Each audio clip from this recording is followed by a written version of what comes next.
وتولى عنهم وقال يا أسفا على يوسف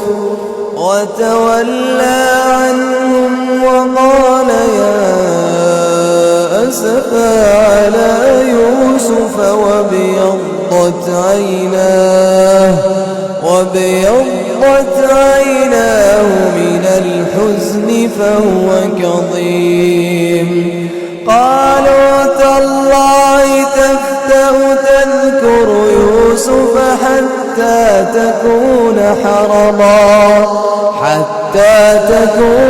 حرضا أو تكون من الهالكين قال إنما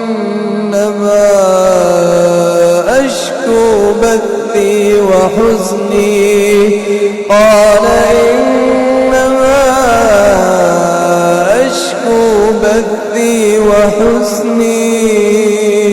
إلى الله وأعلم من الله ما لا تعلمون يا بني اذهبوا فتحسسوا من يوسف وأخيه